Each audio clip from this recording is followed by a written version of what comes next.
যদি বিএনপি আবার লুটতরাজের সাথে সম্পৃক্ত হয়, সারা দেশে চাঁদাবাজি করে, ধর্ষণের সাথে সম্পৃক্ত হয়, নারী নির্যাতন নিপীড়ন, সংখ্যালঘু সম্প্রদায়ের উপর নির্যাতন নিপীড়ন পূর্বের ন্যায় ধারাবাহিকভাবে পরিচালিত করে, তাহলে তাদেরকে কঠিন পরিস্থিতির সম্মুখীন হতে হবে, তাদেরকেও আবার লেজ গুটিয়ে পালিয়ে যেতে হবে। ফলে আমরা সেটি চাই না।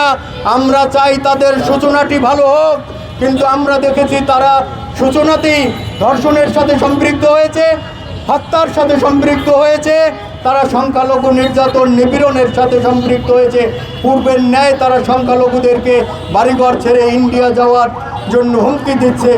এটি আমরা বিএনপির কাছ থেকে প্রত্যাশা করি না। আমি মাননীয় প্রধানমন্ত্রী এবং স্বরাষ্ট্রমন্ত্রীর প্রতি দৃষ্টি আকর্ষণ করে বলতে চাই, অনতিবিলম্বে আপনার সারা দেশের বিএনপি দলীয় সন্ত্রাসী, গুন্ডা পান্ডা, চাঁদাবাজ, দখলদারদেরকে নিয়ন্ত্রণ করুন।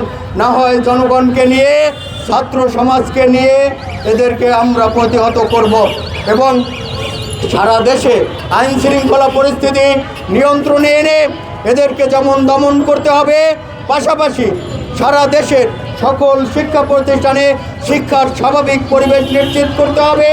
সকল শিক্ষার্থীকে দলমত নির্বিশেষে তার মত প্রকাশের স্বাধীনতা নিশ্চিত করতে হবে এবং সকলকে মেধার ভিত্তিতে পড়াশোনা করবার যেমন সুযোগ সুবিধা দিতে হবে, তেমনি আবাসিক সুযোগ সুবিধাও মেধার ভিত্তিতেই নিশ্চিত করতে হবে। সেখানেও যদি দলবাজি করা হয় তাহলে ছাত্র সমাজ সেটি রুখে দেবে বলেই আমরা প্রত্যাশা করি। সেখানে সেই লড়াইয়ে আমরা নেতৃত্ব দেব, এই প্রত্যয় ব্যক্ত রেখে আমি আমার বক্তব্য দীর্ঘায়িত না করে আমি আমার বক্তব্য শেষ করছি। সকলকে ধন্যবাদ। বাংলাদেশ দীর্ঘজীবী হোক।